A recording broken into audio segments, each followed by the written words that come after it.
இருந்தவாறு கண்களை மூடி ஜெபம் செய்வோம். அன்பின் பரலோக பிதாவே, இந்த காலை வேளையிலும் கூட நாங்கள் தியானிக்க போகின்ற வசனத்தின் மூலமாக கர்த்தர் எங்களோடு கூட இடைபட வேண்டும் என்று சொல்லி ஜெபிக்கிறோம். எங்களை முற்றிலும் முழுவதுமாக தாழ்த்தி அர்ப்பணிக்கிறோம். இயேசு கிறிஸ்துவின் இன்ப நாமத்தில் ஜெபிக்கின்றோம் நல்ல பிதாவே, ஆமேன். கிறிஸ்துவுக்குள் பிரியமானவர்களே, இந்த நாளிலும் காலை பொழுதிலும் நாம் தியானிக்க இருக்கின்ற தீர்க்கதரிசி எலிசா என்கின்ற தீர்க்கதரிசியை குறித்து நாம் தியானிக்க அழைக்கப்படுகின்றோம். நேற்றைய தினத்திலும் நாம் எலியாவை குறித்து தியானித்தோம். இந்த காலை பொழுதிலே எலிசா தீர்க்கதரிசியை குறித்து தியானிக்க அழைக்கப்படுகின்றோம். எலிசா என்ற பெயருக்கு என் தேவனே ரட்சிப்பு என்று அர்த்தமாகும். ஏலி, ஏல் என்றால் கடவுள், ஏலி என்றால் என் கடவுள் என்று அர்த்தம். ஏலி ஏலி லாமா சபக்தானி என்று இயேசு கிறிஸ்து சொல்லுவார் இல்லையா, என் தேவனே என் தேவனே. ஏலி என்றால் மை லார்ட். யாஷா அல்லது யெஷுவா என்றால் ரட்சிப்பு, சால்வேஷன் என்று அர்த்தமாகும். எலிசா என்ற பெயருக்கு தேவனே, என் தேவனே ரட்சிப்பு அல்லது தேவன் என்னை ரட்சிக்கிறார் என்று பொருளாகும். கிறிஸ்துவுக்கு முன்பாக 9வது நூற்றாண்டில், அதாவது 892 798 காலங்களில் வாழ்ந்த ஒரு தீர்க்கதரிசியாக இந்த எலிசாவை நாம் பார்க்கிறோம். எலிசாவினுடைய பேக்ரவுண்ட், ஃபேமிலி, குடும்ப வாழ்க்கையை குறித்து நாம் பார்த்தோம் என்று சொன்னால் 1 ராஜாக்கள் 19வது அதிகாரத்திலே இந்த எலிசா அறிமுகப்படுத்தப்படுகிறார். எலியாவினுடைய கைகளுக்கு தண்ணீர் வார்க்கின்றவராக, ஒரு வேலைக்காரனாக இங்கே எலிசா அறிமுகப்படுத்தப்படுகின்றார். இந்த எலிசாவினுடைய குடும்பம் மிகப்பெரிய ஒரு வசதி வாய்ப்பு நிறைந்த ஒரு குடும்பமாக காணப்படுகிறது. அதற்கு ஒரு அடையாளம் அங்கே சொல்லப்பட்டிருக்கின்றது. 12 ஏர் மாடுகள் அங்கே அவனுடைய குடும்பத்திலே காணப்பட்டது என்று சொல்லி.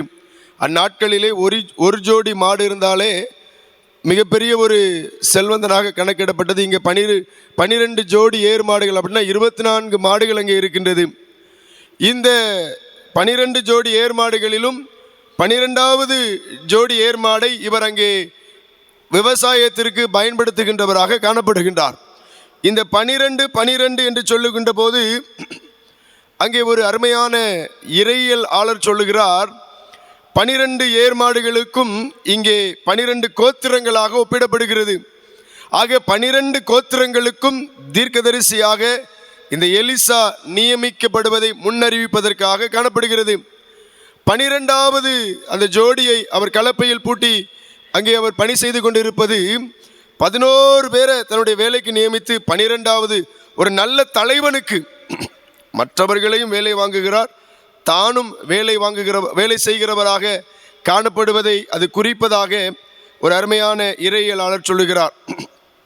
இவருடைய ஊர் ஆபேல் மெகோலா என்று சொல்லப்பட்டிருக்கிறது.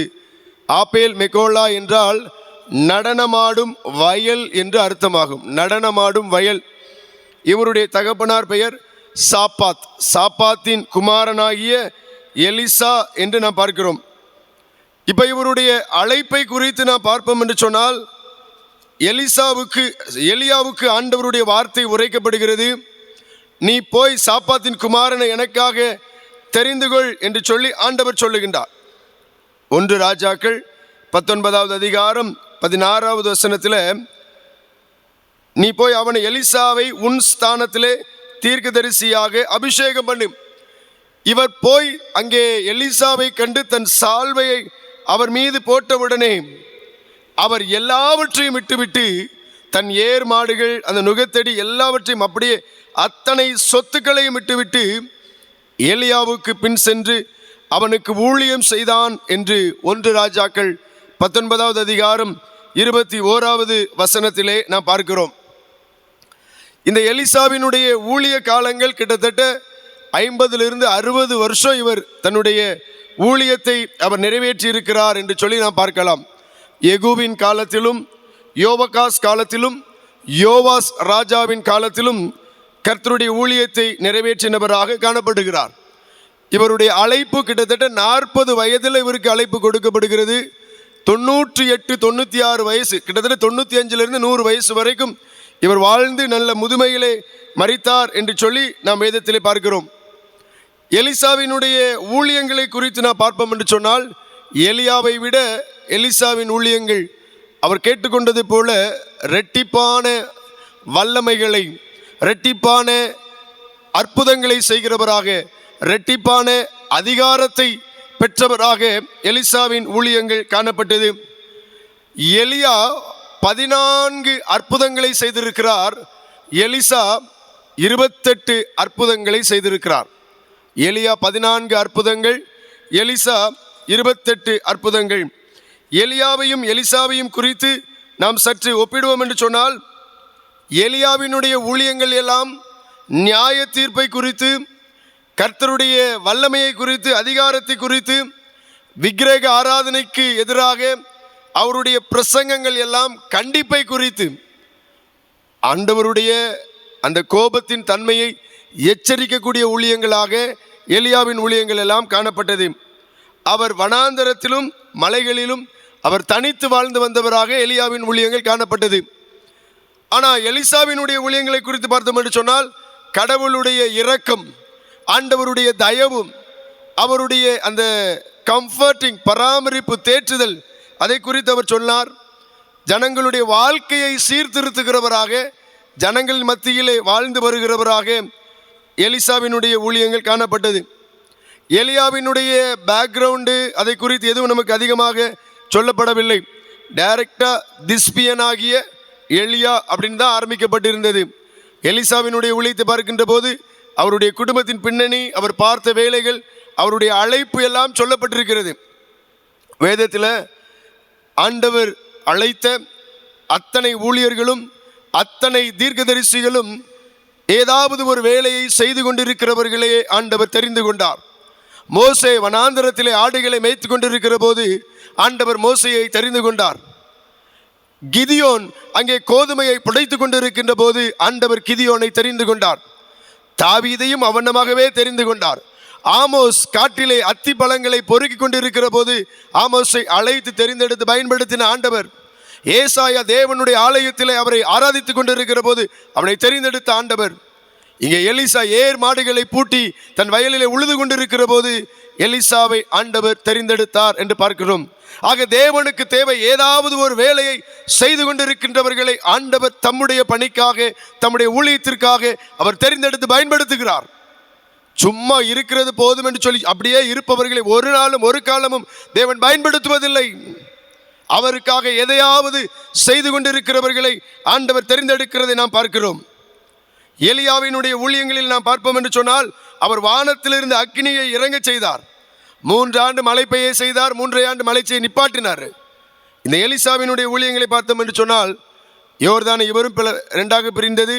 எரிகோவிலே தண்ணீர் அங்கே உப்பா இருந்ததை அவர் அந்த மோசமான தண்ணீரை அவர் நல்ல தித்திப்பான தண்ணீராக, ஆசீர்வாதமான நீரூற்றாக மாற்றினார். எலியாவினுடைய ஊழியத்தை நாம் பார்த்தோம் என்று சொன்னால், அவர் ஆகாப, ஏசபேல, இப்படி ராஜ்யங்களை எல்லாம் கடுமையாக எதிர்த்தவர் எலியா. ஆனால் எலிசாவினுடைய ஊழியத்தை பார்த்தோம் என்று சொன்னால், ராஜாக்களுக்கு, தலைவர்களுக்கு நல்ல ஆலோசனை கூறின ஒரு நல்ல தகப்பனாக, யுத்தத்திற்கு செல்லுகிறவர்களுக்கு அந்த டாக்டிக்ஸ், அந்த யுத்த விதிகளை அவர் கற்றுக் கொடுக்கிற ஒரு நல்ல ஒரு ஆலோசகராக காணப்பட்டார்.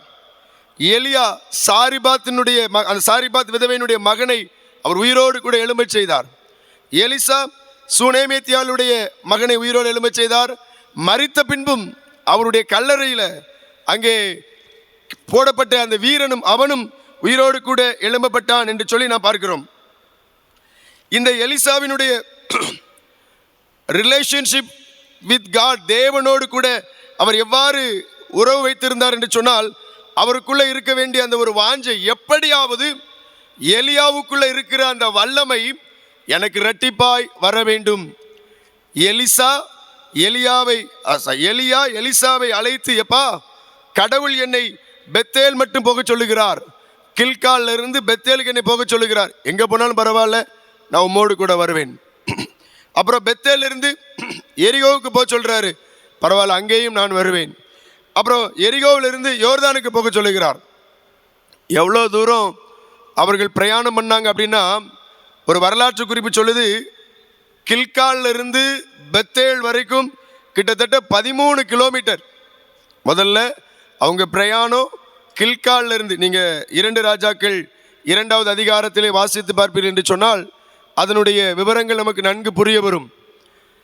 எலியா எடுத்துக்கொள்ளப்படுதல், எலியாவினுடைய வல்லமை எலிசாவுக்கு இரட்டிப்பாய் கிடைக்கப்பெறுதல். இப்போ கில்கால்ல இருந்து அவர்கள் முதலாவது பெத்தேலுக்கு போகிறாங்க, அங்கே ஒரு 13 கிலோமீட்டர். பெத்தேலிருந்து எரிகோவுக்கு போகிறாங்க, கிட்டத்தட்ட அங்கே ஒரு 20 கிலோமீட்டர். இப்போ எரிகோவிலிருந்து யோர்தானுக்கு போகிறாங்க, அங்கே ஒரு 10 கிலோமீட்டர். மொத்தம் எத்தனை கிலோமீட்டர்? 43 கிலோமீட்டர். இரட்டிப்பான வல்லமை பெற்றுக்கொள்ள என்னானாலும் பரவாயில்லன்னு சொல்லி எலியாவை அப்படியே பின்தொடர்ந்த எலிசா பின்பற்றின கிலோமீட்டர் 43 கிலோமீட்டர்கள் அப்படியே அவர் பின்பற்றினார்.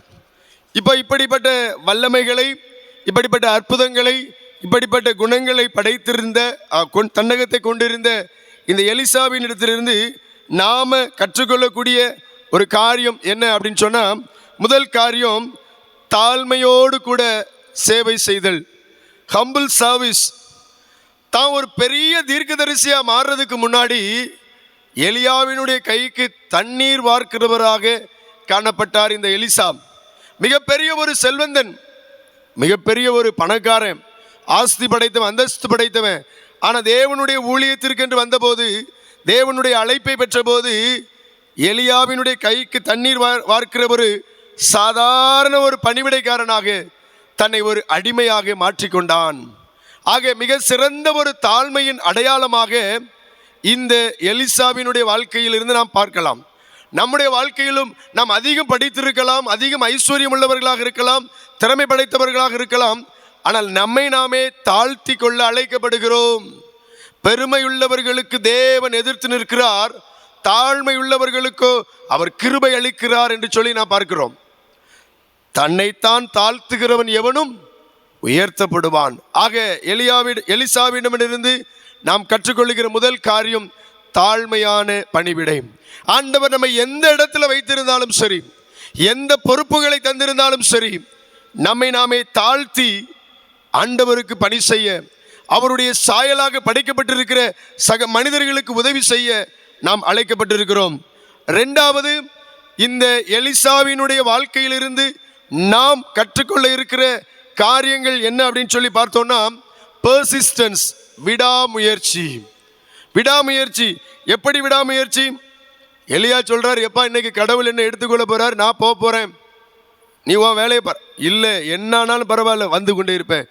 எத்தனையோ தடைகள் வந்த போதும், எத்தனையோ விதமான கேலி பேச்சுகள் வந்த போதும், எத்தனையோ விதமான அவமானங்கள் வந்த போதும், தான் கொண்டிருந்த அந்த வாஞ்சையில், தான் கொண்டிருந்த அந்த வல்லமையை பெற்றுக்கொள்ள வேண்டும் என்கின்ற ஆர்வத்தில் அவர் விடாமுயற்சியுடையவராகவே காணப்பட்டார். கில்கால்ல இருந்து யோர்தான் வரைக்கும் 43 கிலோமீட்டர் தூரமும் அவர் அப்படியே எலியாவை பின்தொடர்ந்தவராக காணப்பட்டார் என்று சொல்லி பார்க்கிறோம். இன்றைக்கு நம்முடைய வாழ்க்கையில் ஆண்டவருடைய வல்லமையை, ஆண்டவருடைய ஆசீர்வாதத்தை பெற்றுக்கொள்ள வேண்டும் என்று சொன்னால், சில நேரம் இடைவிடாமல் ஜெபம் பண்ணுகிறவர்களாய் காணப்பட வேண்டும். நாம் விரும்புகிற ஆசீர்வாதத்தை பெற்றுக்கொள்ளும் வரைக்கும் போராடி ஜெபிக்கிறவர்களாக, விடாமுயற்சியோடு கூட அவருடைய பாதத்தில் அமர்ந்திருக்கிறவர்களாக காணப்பட வேண்டும். லூக்கா 18வது அதிகாரத்தில் 35வது வசனத்திலிருந்து 43வது வசனம் வரைக்கும் நாம் பார்ப்போம் என்று சொன்னால், அங்கே கண் பார்வை இழந்த ஒரு குருடன் ஆண்டவரை நோக்கி, இயேசுவே தாவீதின் குமாரனை எனக்கு இறங்கும் என்று சொல்லி அவன் கூப்பிட்டு கொண்டே இருப்பான். முன் நடப்பவர்கள் எல்லாரும் அவன் பேசாமல் இருக்கும்படி அவனை அதட்டினார்கள். ஆனால் அவனோ, தாவீதின் குமாரனே எனக்கு இறங்கும் என்று முன்னிலும் அதிகமாய் கூப்பிட்டான். ஆக தடைகள் வரினும், பிரச்சனைகள் வரினும், பாடுகள் வரினும், ஆண்டவருக்குரிய வாழ்க்கையில், ஆண்டவருக்குரிய அந்த விசுவாசத்தில், பரிசுத்தத்தில், பயபக்தியில், நம்முடைய ஜெப வாழ்க்கையில், சாட்சியின் வாழ்க்கையில் நாம் உறுதியாக நிலைத்து நிற்க அழைக்கப்படுகிறோம். மூன்றாவது, இந்த எலிசாவினுடைய வாழ்க்கையிலிருந்து நாம் கற்றுக்கொள்ளக்கூடிய காரியங்கள் என்ன அப்படின்னா, அவருக்குள்ளே தெளிவான ஒரு ஆவிக்குரிய கண்கள், தெளிவான ஆவிக்குரிய பார்வை அவருக்குள்ளே காணப்பட்டது. ஸ்பிரிச்சுவல் விஷன் என்று சொல்லி பார்க்கிறோம். சுற்றிலும் எதிரிகள் சூழ்ந்து விட்டனர். கூட இருக்கிற வேலைக்காரனுக்கு பயம் வந்துட்டு, ஆனால் இவரிடத்தில் காணப்பட்ட அந்த ஆவிக்குரிய பார்வை, அவர்களோடு இருப்பவர்களை பார்க்கிலும் நம்மோடு இருக்கிறவர்கள் அதிகம் என்று சொல்லி ஒரு தெளிவான ஆவிக்குரிய பார்வை, விசுவாச கண்களோடு கூட அவைகளை பார்த்தார். 2 ராஜாக்கள் 6ஆம் அதிகாரம் 16வது வசனத்திலே நாம் இதை பார்க்கலாம். ஆக சூழ்நிலையை பார்க்காமல் நம்முடைய விசுவாசத்தோடு, விசுவாச கண்களினால என்னோடு கூட இருக்கிறவர் பெரியவர் என்கிற அந்த ஒரு தைரியம் நமக்குள்ளே வேண்டும். சொல்லுவாங்க இல்லையா, உன் பிரச்சனை எவ்வளவு பெருசு என்று பார்க்காதே, உன் பிரச்சனைகளை விட உன் தேவன் எவ்வளவு பெரியவர் என்று பார். இன்னைக்கு நிறைய நேரம் எனக்கு இவ்வளோ பிரச்சனை இருக்குது, இவ்வளோ கடன் இருக்குது, இவ்வளோ இத்தனை நாளாக வியாதி இருக்குது, இந்த கஷ்டத்தில் இருக்கிறேன், இந்த கண்ணீரில் இருக்கிறேன்னு சொல்லி நிறைய நேரம் நமக்கு இருக்கிற பிரச்சனைகளை பாடுகளும் நினைத்து நாம் புலம்பிக் கொண்டே இருக்கிறோம், வேதனைப்பட்டு கொண்டே இருக்கிறோம், நாம் வருத்தப்பட்டு கொண்டே இருக்கிறோம். என் பிரச்சனைகளை விட என் தேவன் பெரியவர். அந்த விசுவாச பார்வை, அந்த ஆவிக்குரிய பார்வை, அந்த ஒரு தைரியம் நமக்குள்ளே வர வேண்டும். எத்தனை விதமான போராட்டங்கள், எதிர்ப்புகள் வந்தாலும் என் தேவன் என்னோடு கூட இருக்கிறார். உலகத்தில் இருப்பவனிலும் உங்களில் இருக்கிறவர் பெரியவர், அவர் சர்வ வல்லமை உள்ளவர் அப்படிங்கிற அந்த விசுவாசம் நமக்குள்ளே வர வேண்டும். அந்த ஒரு ஆவிக்குரிய பார்வை அவரிடத்திலே காணப்பட்டது நாம் பார்க்கிறோம். 4வது காரியம், பேராசை இல்லாத ஒரு வாழ்க்கை, கண்டென்ட்மென்ட் என்று சொல்லி பார்க்கிறோம். நாகமான் அவனுடைய குஷ்டரோகம் சுகமான போது பரிசு கொடுக்கிறார், காணிக்கை கொடுக்கிறார். ஆனால் இந்த எலிசா என்ன பண்ணிட்டார்? அதை வேண்டாம் என்று மறுத்து விட்டார். பேராசை இல்லாத ஒரு வாழ்க்கை. தான் நினைத்திருந்தால் அதை வாங்கி கொண்டு எப்படி என்றாலும் வாழ்ந்திருக்கலாம். ஆனால் சாதாரண ஒரு காரியத்திற்கு அவர் அடிமை போகவில்லை, சாதாரண ஒரு காரியத்திற்கு அவர் இச்சிக்கவில்லை. ஆனால் அவருடைய வேலைக்காரன் கேயாசி அதிலே வீழ்ந்து போனான் என்று சொல்லி நாம் பார்க்கிறோம். எனக்கு அருமையானவர்களே, இன்றைக்கு நம்முடைய ஆவிக்குரிய வாழ்க்கையிலே நாம் எல்லாவற்றிலும் போதுமானவர்களாக, எல்லாவற்றிலும் நம்மை அடக்கமுள்ளவர்களாக, அடக்கிக் கொள்கிறவர்களாய் காணப்பட வாழ்ந்து காட்ட ஆண்டவர் நம்மை அழைக்கிறார். தேவனுடைய வரங்களை, அவர் ஆண்டவருக்கு கொடுத்திருந்த வரங்களை பணத்திற்காக பயன்படுத்தவில்லை. இன்னைக்கு ஆண்டவர் நமக்கு தந்திருக்கிற வரங்கள், வல்லமைகளை அவருடைய நாம மகிமைக்காக பயன்படுத்த வேண்டுமே ஒழிய பணத்திற்காக, லாபத்திற்காக, ஏதாவது ஒரு ஆதாயத்திற்காக பயன்படுத்தவே கூடாது என்று சொல்லி இந்த எலிசாவின் வாழ்க்கையிலிருந்து நாம் பார்க்கிறோம். 4 காரியங்கள் எலிசாவினுடைய வாழ்க்கையில். 1 ஹம்பிள் சர்வீஸ், 2வது பெர்சிஸ்டன்ஸ், 3வது ஸ்பிரிச்சுவல் விஷன், 4வது கண்டென்ட்மென்ட் என்று சொல்லி பார்க்கிறோம். இன்றைக்கு நம்முடைய வாழ்விலே நாம் எப்படிப்பட்டவர்களாய் காணப்படுகிறோம் யோசித்து பாருங்கள். எலிசாவை பயன்படுத்தின ஆண்டவர் இன்றைக்கு நம்மையும் பயன்படுத்தி நம்மையும் ஆசீர்வதிக்க அவர் விரும்புகிறார். அவருடைய அந்த சித்தத்திற்கு நம்மை ஒப்பு கொடுக்க நாம் அழைக்கப்படுகிறோம். எலியா அஸ்திவாரம் போட்டார் அப்படின்னா எலிசா அதன் மேலே கட்டிடத்தை எழுப்பினவராக நாம் பார்க்கிறோம். எலியா ஆண்டவருடைய வல்லமையை, ஆண்டவருடைய கோபத்தை, ஆண்டவருடைய எச்சரிப்பை அவர் ஜனங்களுக்கு தெரியப்படுத்தினார் அப்படின்னா எலிசா ஆண்டவருடைய அன்பை, இரக்கத்தை, கிருபையை வெளிப்படுத்தினார் என்று சொல்லி பார்க்கிறோம். அவருடைய அழைப்பிலே ஒரு அர்ப்பணிப்பு காணப்பட்டது. அவருடைய வாழ்க்கையிலே ஒரு விடாமுயற்சி, தேவனுக்காக வரங்களை, வல்லமைகளை பெற்றுக்கொள்ள அவர் உறுதியாக, விடாப்பிடியாக அவர் நிலைத்து நின்றார் என்று சொல்லி பார்க்கிறோம். கடைசியாக அவருடைய வாழ்க்கை, அவர் வாழ்ந்த இடங்களிலே தன்னுடைய சாட்சியை சமுதாயத்திலே அவர் காத்து கொண்டார் என்று சொல்லி பார்க்கிறோம். இன்றைக்கு ஆண்டவர் நம்முடைய வாழ்க்கையையும் அப்படித்தான் அவர் பயன்படுத்த விரும்புகிறார். எலிசா ஒரு சாதாரண மனுஷனாக தன் வாழ்க்கையை தொடங்கினார். ஆனால் ஆண்டவரிடத்தில் அவர் கொண்டிருந்த அந்த வாஞ்சை அவரை ஒரு அசாதாரண தீர்க்கதரிசியாக பயன்படுத்த முடிந்தது. ஆகவே தான் சொன்னேன், 28 அற்புதங்கள், 28 காரியங்கள் இந்த எலிசாவின் மூலமாக நடைபெற்றது என்று சொல்லி பார்க்கிறோம். அதே ஆண்டவர் இன்றைக்கும் அவர் ஜீவிக்கிறவராக இருக்கிறார். அவர் நம்ம மத்தியிலே எப்பொழுது நம்மோடு கூட வசிக்கிறவராக இருக்கிறார். அவர் நம்மிடத்தில் எதிர்பார்ப்பது ஆஸ்தியையோ, அந்தஸ்தையோ, பட்டயத்தையோ, பலத்தையோ எதுவும் அல்ல. அவருடைய வல்லமைக்காக, எலிசாவை போல எனக்கு இரட்டிப்பான வல்லமையை வேண்டும் என்று சொல்லி அவருடைய சமூகத்திலே காத்திருக்கிற ஏங்குகின்ற ஆத்துமாக்களையே ஆண்டவர் தேடுகிறார். இந்த எலிசாவை போல அந்த வல்லமை எனக்கு வேண்டும். இந்த எலிசாவை போல நான் தாழ்மையோடு காணப்பட வேண்டும். இந்த எலிசாவை போல நான் விசுவாச கண்களினாலே பார்க்க வேண்டும். இந்த எலிசாவை போல நான் பொருளாசையை வெறுத்துவிட வேண்டும் என்கின்ற இருதயங்களை ஆண்டவர் தேடுகிறார். அப்படியே இருந்தவாறு கண்களை மூடி, ஆண்டவரை எங்களை பயன்படுத்தும் என்று சொல்லி நம்மை அர்ப்பணிக்க நாம் அழைக்கப்படுகிறோம். அவருக்குள் காணப்பட்ட அந்த ஒரு தாழ்மை, ஹம்பிள் சர்வீஸ். இன்னைக்கு நிறைய படிச்சிருக்கலாம், நம்ம ஆண்டவர் நம்ம நிறைய நன்மைகளை தந்திருக்கலாம். நான் ஒன்றுமே இல்லை ஆண்டவரே, Lord we are nothing but you are everything. நாங்கள் எதுவுமே இல்லை சுவாமி, எல்லாமே நீங்கள் தான். ஆண்டவருடைய கரத்தில் நம்ம ஒப்பு கொடுப்போம். இருக்கிற இடத்துல ஆண்டவரே நாங்கள் படித்து கொண்டு இருக்கலாம், நாங்கள் வேலை பார்த்து கொண்டு இருக்கலாம், நாங்கள் அல்லது இல்லத்து தலைவிகளாக இருக்கலாம், அல்லது பணி நிறைவு பெற்றவர்களாக இருக்கலாம், அல்லது ஊழியம் செய்கிறவர்களாக இருக்கலாம். நாங்கள் இருக்கிற இடத்துல உமக்கு பிரியமுள்ளவர்களாய் காணப்பட எங்களை பயன்படுத்தும் ஆண்டவர் என்று சொல்லி கேட்போம். அன்பின் பரலோக பிதாவே, இந்த நல்ல காலை பொழுதிலும் எலிசாவின் வாழ்க்கையின் மூலமாக நீர் எங்களோடு கூட பேசியிருக்கிறீர் ஆண்டவரே. எலியாவை பார்க்கிலும் எலிசா ஆண்டவரே இரட்டிப்பான வரங்களை வல்லமைகளை பெற்று உம்முடைய நாமத்தை மகிமைப்படுத்த நீர் கிருபை தந்தீர். அவரை பயன்படுத்தினீரப்பா. இந்த காலை பொழுதில் எலிசாவை குறித்து தியானித்திருக்கிற நாங்கள் எங்களுடைய ஆவிக்குரிய வாழ்க்கையிலே நாங்கள் இரட்டிப்பான வரங்களை வல்லமைகளை பெற்றுக்கொள்ள எங்கள் ஆண்டவர் எங்களுக்கு கிருபை தாரும். எங்களிடத்தில் இருக்கிற குற்றங்கள், குறைகள், எங்களுடைய மீறுதல்கள், அக்கிரமங்கள், எங்கள் பாவங்கள் எல்லாவற்றையும் எங்களுக்கு தயவாய் மன்னிங்க சுவாமி. எங்களை பரிசுத்தப்படுத்துங்க ஆண்டவரே.